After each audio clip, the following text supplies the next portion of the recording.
Hello friends, good morning, welcome back to my channel. কেমন আছো সবাই? আশা করি সবাই খুব ভালো আছো। আর আজকের এই নতুন ব্লগে তোমাদেরকে অনেক অনেক স্বাগত। আর এখন বাজে হচ্ছে সকাল 9টা। আর আজকে হচ্ছে 29 মে। আমি আসামে গেছিলাম, তোমরা তো জানোই। তো আসামে লামডিংয়ে গেছিলাম আমি 30 মেতে। তারপর আমি ওখান থেকে ব্যাক করেছি, রোমিয়াতে নেমেছি আমি 17 মে। তো এই কটা দিন আমি রোমিয়াতে ছিলাম, রোমিয়াতে ভীষণ এনজয় করেছি। গুয়াহাটি গেছি, অনেক জায়গায় ঘুরতে গেছি, সব কিছু তোমাদের সাথে শেয়ার করেছি, তোমরা দেখেছো। তো গতকাল রাতে, তার মানে হচ্ছে 28 মে রাতে আমি আবার ট্রেনে উঠেছি রোমিয়া থেকে। ট্রেনে উঠে আমি আজকে সকাল মানে 29 মে, আজকে বুধবার, আমি নেমেছি এনজেপিতে। কারণ আমাদের আসাম ট্রিপ তো শেষ হলো, বেশ আনন্দ ফুর্তিতে কটা দিন খুব ভালো কেটেছে। তো সেই আসাম ট্রিপটা শেষ করে আজকে আমরা আরেকটা নতুন ট্রিপ শুরু করলাম। আজকে আমরা যাচ্ছি হচ্ছে পাহাড়ে। পাহাড়ে যাচ্ছি হচ্ছে গ্যাংটক আর দার্জিলিং। তো ফার্স্ট আমরা যাব গ্যাংটক। গ্যাংটকে আমরা 3 দিন থাকবো, ওখানটায় সব ঘুরে টুরে তারপর আমরা আসবো হচ্ছে দার্জিলিং। দার্জিলিংয়ে থাকবো 2 দিন। দার্জিলিং থেকে ঘুরে তারপর আমরা আবার এনজিপিতে ব্যাক করবো। এনজিপি থেকে ট্রেন ধরে আলিপুরদুয়ার বাড়ি। তো চলো, আমরা স্টেশনে নেমে সকালবেলা 6:30টায় আমরা স্টেশনে নেমেছি এনজিপিতে। নামার পর সারা রাত্রি যেহেতু ঘুম হয়নি, ট্রেনে ছিলাম, তাই নেমে আগে রেস্ট হাউসে গিয়ে আমরা ফ্রেশ হয়ে চাটা খেয়ে তারপর আমরা আমরা গাড়ি ধরেছি। আমাদের গাড়ি আগেই বুক করা ছিল, আমরা একটা ট্রাভেল এজেন্সি করে আমরা যাচ্ছি। তো সবটাই বলবো তোমাদেরকে, কোন ট্রাভেল এজেন্সি আমাদেরকে সবকিছু অ্যারেঞ্জ করে দিয়েছে, সব কিছু বলবো তোমাদেরকে। আমাদের হোটেলও বুক হয়ে গেছে অলরেডি গ্যাংটকে। এখন আমরা রাস্তায় নেমেছি এক জায়গায় ব্রেকফাস্ট করার জন্য। তো ব্রেকফাস্ট কমপ্লিট হয়ে গেছে। তো এখন আমরা এখন গাড়ি ছাড়বে, বাকি রাস্তাটা এখন তোমাদেরকে যেতে যেতে সব বলবো। আর রাস্তার দুপাশে যে এখন সিনগুলো হবে, সেই পাহাড়ে যেতে যেতে দুপাশে পাহাড়, খাদ, নদী, তারপর সবুজ জঙ্গল, ঝর্ণা, দারুণ একটা মজার ব্যাপার। তো চলো আর বেশি দেরি না করে আমরা রওনা দিই। আর তোমরা পুরো ভিডিওটা দেখবে, কিন্তু একদম স্কিপ করবে না। আর ভিডিওটা ভালো লাগলে লাইক, কমেন্ট, শেয়ার করবে। আর চ্যানেলটা কিন্তু অবশ্যই সাবস্ক্রাইব করবে। চলো।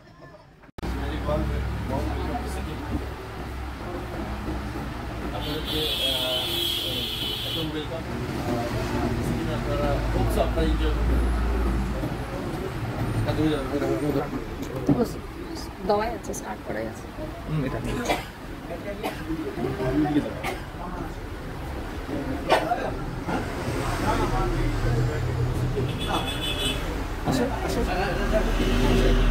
আসো ভাই, আসো।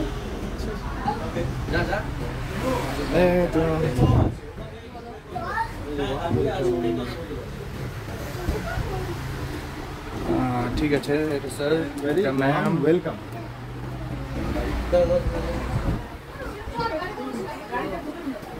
তো তোমাদের ট্রাভেল এজেন্সির নামটা একবার বলে দাও। মাই ট্রাভেল এক্সপার্ট। আর আমরা আমরা সঙ্গে সব আমরা অ্যাকচুয়ালি আমরা লয়্যালটি বিজনেস করতেছি আর সব সঙ্গে নিয়েছি। এখন আমরা দুজন আছি, এখন আরো আমরা আগে ভবিষ্যতে আরো আগাবে। এন্ড যত মানে এই সিকিম, দার্জিলিং, আসাম, মেঘালয়, অরুণাচল, মণিপুর, নাগাল্যান্ড, তারপরে নেপাল আছে, অলমোস্ট কাশ্মীর, মানালি, এগুলো সব আমরা অ্যাড করার চেষ্টা করি, মানে কাজ করার চেষ্টা করি। এখন তো সিকিম, দার্জিলিং, ভুটান করছি, আর আসাম, মেঘালয়, অরুণাচল করছি, তারপরে আস্তে আস্তে ধীরে ধীরে আদার ডেস্টিনেশন।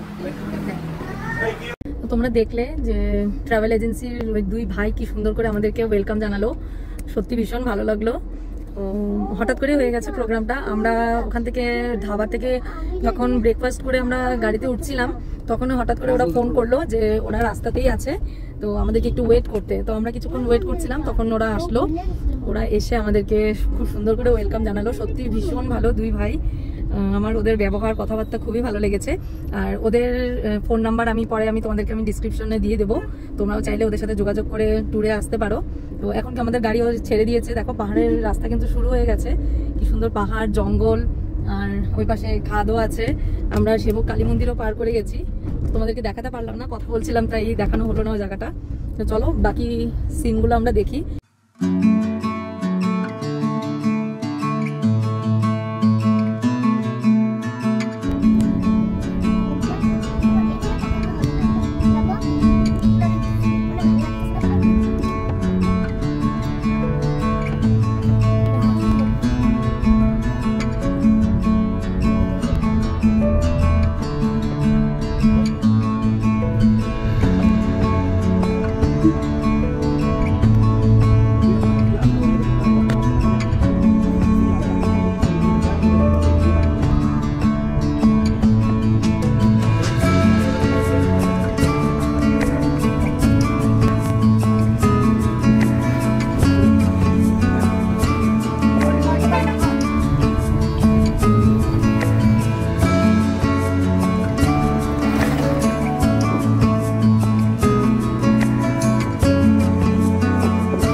দেখো কি সুন্দর পাহাড়, আর নদীটা দেখো পাহাড়ে কি স্রোত দেখতে পাচ্ছ, জলের আওয়াজটা শোনো, জলের স্রোতে সাংঘাতিক জলের স্রোত, কিন্তু মোবাইলে বোঝা যাচ্ছে কিনা এই দেখো।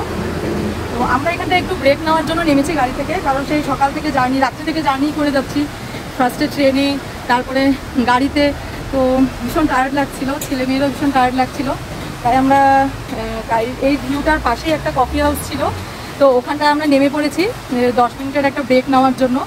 সবাই একটু কফি খাবো, খেয়ে তারপরে আবার গাড়িতে উঠবো।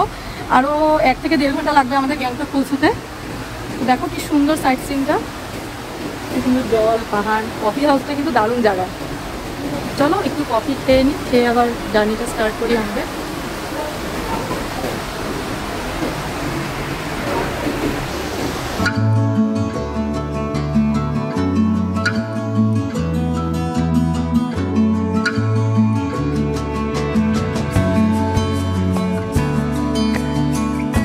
কি নিয়েছো?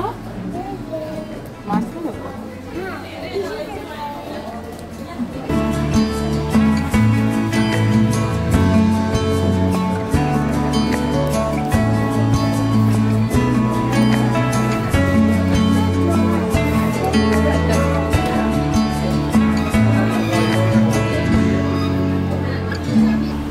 চলো চলো, কফি খাওয়া শেষ, এবার আবার আমরা গাড়িতে উঠে পড়বো। এত গরম লাগছে, এখনো কিন্তু তাপ কমেনি, অনেকটা উঁচুতে উঠে এসেছি আমরা, কিন্তু এখনো তাপ কমেনি গরমের। হয়তো আরেকটু দূর গেলে তারপর একটু ঠান্ডা লাগবে, যদিও বলেছে আমাদেরকে যে ঠান্ডা পড়বে, জ্যাকেট ট্যাকেট সব নিয়ে এসেছি সাথে করে। মুখ ধুয়ে নিই।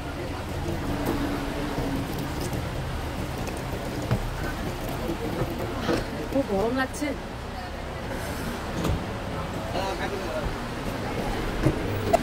মুখটা ধোয়ার পর না এখন এত আরাম লাগছে, এত গরম, মানে পাহাড়ে এসে এখনো ঠান্ডা ভাব এখনো শুরু হয়নি, আরো কিছুক্ষণ সময় লাগবে হয়তো, আরো উঁচুতে উঠতে হবে। চলো গাড়িতে উঠে পড়লাম, এবার আবার আমরা চলতে থাকি।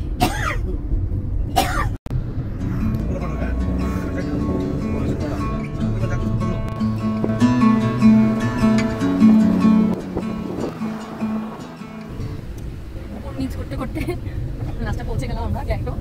এখন আমরা আমাদের হোটেলের দিকে যাচ্ছি। এখন গিয়ে আগে রেস্ট করবো, তারপর লাঞ্চ করে আমরা ঘুরতে বেরোবো।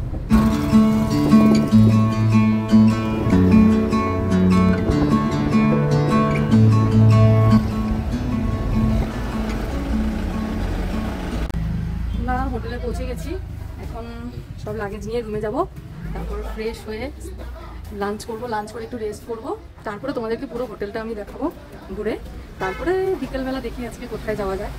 চলো যাই রুমে, ফ্রেশ হয়ে নিই। দুপুরে লাঞ্চ হয়ে গেল আমাদের, স্নান টানও শেষ, এখন স্নান করার পর লাঞ্চ করার পর একটু ভালো লাগছে, ভীষণ ফ্রেশ লাগছে। এত টায়ার্ড হয়ে গেছিলাম, সেই ট্রেন আবার এতখানি রাস্তা গাড়ি করে এসে, আর এত গরম ছিল। বেশ এখন গ্যাংটকে ঢোকার পর কিন্তু এখন বেশ ভালোই লাগছে, ঠান্ডা ঠান্ডা ওয়েদার, আর রাত্রিবেলা নাকি আর একটু ঠান্ডা পড়বে। তো যাই হোক, চলো তোমাদেরকে রুমটা একটু দেখিয়ে দিই হোটেলে। আমার না হোটেলে আসলে প্রথমে আমার আগে দেখতে হয় হোটেলের বেডটা কেমন, পরিষ্কার কিনা, বেডের চাদরটা, বালিশ টালিশগুলো পরিষ্কার কিনা, কারণ এই বেড পরিষ্কার না থাকলে আমার একদম ভালো লাগে না, আমার মানে কী বলবো। আর 2 নম্বর হচ্ছে বাথরুমটা পরিষ্কার আছে কিনা। তো যাই হোক, রুমটাও ভীষণ সুন্দর হয়েছে, আর বেডটাও খুব সুন্দর, বাথরুমটাও খুব সুন্দর, আর সব ব্যবস্থা খুবই সুন্দর, একদম পরিষ্কার পরিচ্ছন্ন। আর আমি থ্যাংক ইউ বলবো ট্রাভেল এজেন্সির 2 ভাইকে, যারা আমাদেরকে এত সুন্দর একটা রুম অ্যারেঞ্জ করে দিয়েছে। ঠিক যেমনটা বলেছিলাম ওরা ঠিক তেমনটাই আমাদেরকে রুম দিয়েছে। দেখো রুমের ভিতরটা, চলো তোমাদেরকে ব্যাক ক্যামেরা করে দেখাই। এই দেখো আমাদের বেড, বাবা ছেলে মেয়ে সব ঘুম, একদম গদিটা এত স্পঞ্জি পেয়ে সব ঘুমিয়ে পড়েছে। আর এই যে একটা সুন্দর টিভি আছে, সাথে টিভি টেবিল, একটা এখানে সুন্দর একটা লেদারের সোফা আছে, আর ফ্লোর টোরগুলো দেখছো তোমরা ভীষণ পরিষ্কার, রুমটাও খুব সুন্দর। একটা বড় গ্লাস আছে এখানটায়, যেখানটায় রেডি হওয়া যাবে। আর এই দেখো এটা হচ্ছে ওয়ার্ড্রপ, কিছু রাখিনি, ওই যেগুলো ড্রেস এসে ছাড়া হয়েছে সেগুলো রাখা আছে, এখানে রাখার প্রয়োজন নেই 2-3 দিনের জন্য। আর এই ড্রেসিং আয়নাটা খুব সুন্দর হয়েছে, এটা বেশ লম্বা অনেকটা। চলো তোমাদেরকে এবার ওয়াশরুমটা একটু দেখিয়ে দিই। ওয়াশরুমটা আমার ভীষণ পছন্দ হয়েছে, কারণ একদম পরিষ্কার, দেখো একদম পরিষ্কার, ব্যবস্থাও কিন্তু খুবই সুন্দর। আর আমার সব থেকে বেশি ভালো লেগেছে কি জানো তো, এই যে চুল শুকানোর মেশিনটা, হেয়ার ড্রায়ারটা এত দারুণ লেগেছে এটা। আমার মেয়ে আমাদেরকে চুল শুকাতে দেখে আমার ছেলে বলছে, মা আমাকেও দাও, আমিও চুল শুকাবো। এটা আমার দারুণ লেগেছে এই ব্যবস্থাটা। তো এটার জন্য আমি দুই ভাইকে, ট্রাভেল এজেন্সির দুই ভাইকে আমি অনেক অনেক ধন্যবাদ বলবো, যে এত সুন্দর সব ব্যবস্থা করে দেওয়ার জন্য আমাদেরকে। তো চলো, রুমটা তো তোমাদেরকে দেখিয়ে দিলাম। এইবার ভিতরটাও কিন্তু খুবই সুন্দর, হোটেলটাও খুব সুন্দর। তো রুমটা যখন সুন্দর, হোটেলটাও নিশ্চয়ই সুন্দরই হবে। খুব ভালো, পরিষ্কার পরিচ্ছন্ন হোটেলটাও। আর এখন মোটামুটি বাজে হচ্ছে বিকেল 4টা বেজে গেছে। তো দেখি কোথায় যাই এখন বিকেলবেলা, কারণ এখন তো আর টাইম বেশি নেই, সন্ধ্যা হওয়ার পথে। তো এখানে কাছেই এমজি মার্কেট আছে, ওখানটায় যাব। আর রোপওয়ে আছে, রোপওয়েতে যাব। তো রোপওয়েতে আবার টাইমটা 7টা অবধি, 7টার সময় বন্ধ হয়ে যায়। তো এখন যাই দেখি টাইমে হয় কিনা, কারণ ওখানটায় টিকিট কেটে আবার লাইন ধরতে হবে। তো লাইন ধরে 7টার মধ্যে উঠতে পারবো কিনা, যদি না হয় তাহলে কালকে। চলো যাই, রেডি হয়ে চলে যাই, কারণ রোপওয়েতে উঠবো। এর আগে আমি উঠেছি গ্যাংটকে, এর আগে আমি বিয়ের আগে এসেছিলাম, আমার দাদা নিয়ে এসেছিল, পিস্তাতো দাদা, আমাকে, আমার বোনকে, আমার দিদি, জামাইবাবু সহ আমরা এর আগেও গ্যাংটকে এসেছিলাম বিয়ের আগে, ঘুরে গেছি। তখন 2 দিন ছিলাম, সব জায়গায় যাওয়া হয়নি, আমাদের একটু অসুবিধার জন্য প্ল্যানিংয়ে যাওয়া হয়নি। তো যাই, এখন আজকে আবার যাব, দেখি উঠতে পারি কিনা রোপওয়েতে। তো চলো রেডি হয়ে যাই। আমরা সবাই বেরিয়ে পড়েছি রেডি হয়ে। আগে দেখি গিয়ে রোপওয়েতে উঠতে পারি কিনা, দেখি গিয়ে। ফাইনালি রোপওয়ের টিকিট আমরা পেয়ে গেছি, এখন শুধু উঠবো রোপওয়েতে।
আমরা রোপওয়ে চড়ে এখন এসেছি চা খেতে, কেসার চা, দারুণ টেস্ট হয়েছে চাটা। আর আমার ছেলে আর মেয়ে ওরা চাউমিন খাচ্ছে। খাওয়া দাওয়া করে পাশে একটা মার্কেট আছে, এমজি মার্কেট, ওটা ঘুরবো, ঘুরে তারপর রুমে চলে যাবো, কারণ কালকে সকাল সকাল আমাদের গাড়ি আসবে 8টার সময়। কালকে যাবো হচ্ছে নাথুলা, সাঙ্গুলে, এসবে যাবো। তো যেহেতু সারাদিন আজকে খুব কাটাকাটি গেল, তাই রাতে তাড়াতাড়ি ডিনার কমপ্লিট করে শুয়ে পড়তে হবে, কারণ আবার সকাল সকাল উঠতে হবে, উঠে রেডি হতে হবে। আর মার্কেটটা ঘুরে রুমে চলে যাবো। আর রোপওয়েটা চড়ে কিন্তু দারুণ লাগলো, তোমরা দেখছো নিশ্চয়ই নিচ থেকে, উপর থেকে নিচটা কি দারুণ লাগছিল দেখতে। একটু অন্ধকার, আবার লাইটও আছে, লাইট জ্বলছে, মোটামুটি সন্ধ্যা হয়ে গেছিল তখন, বেশ ভালোই লাগছিল। আমার মেয়ের প্রথম একটু চট একটু ভয় পেয়ে গেছিল যে জিনিসটা কি, এই প্রথমবার। তো যাই হোক, পরে ওর বয়সী আরেকটা ছেলে ছিল, বাচ্চা ছেলে, তো যখন ওকে দেখলো বেশ এনজয় করতে রোপওয়েতে, তখন ও কিন্তু আর ভয় পায়নি, ও ভুলে গেছে, ও বেশ এনজয় করলো ব্যাপারটা।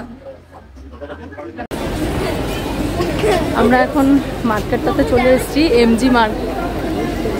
চলো ঘুরে ঘুরে দেখে নিই, যদিও এর আগেও একবার দেখেছি, এখন যখন তোমরা আছো সাথে তোমাদেরকেও দেখাবো। চলো,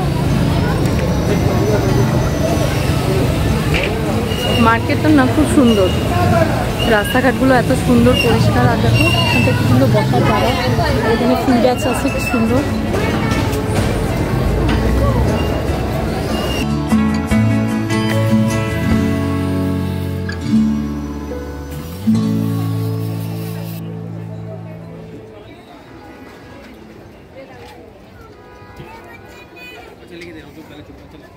তো ফ্রেন্ডস, তোমরা দেখলে পুরো মার্কেটটা কিন্তু খুবই সুন্দর, কিন্তু আমরা আর খুব বেশিক্ষণ থাকতে পারলাম না, কারণ ঝিরিঝিরি বৃষ্টি ফোঁটা পড়া শুরু হয়ে গেছিলো। তাই কয়েকটা ফটো ক্লিক করে আমরা রুমে চলে গেছিলাম। আর বন্ধুরা, তোমাদের কেমন লাগলো পুরো ব্লগটা, পুরো ভিডিওটা, আর গ্যাংটকের পুরো সিনগুলো কেমন লাগলো আমাকে কিন্তু অবশ্যই কমেন্ট করে জানাবে। ভালো লাগলে লাইক, কমেন্ট, শেয়ার করবে, চ্যানেলটা অবশ্যই সাবস্ক্রাইব করবে। দেখা হচ্ছে নেক্সট আরেকটা নতুন ব্লগের সাথে। আর নেক্সট ব্লগে কিন্তু নাথুলা, সাঙ্গুলেক, গ্যাংটকের আরও অনেক কিছু আছে, তো কেউ মিস করবে না। টাটা।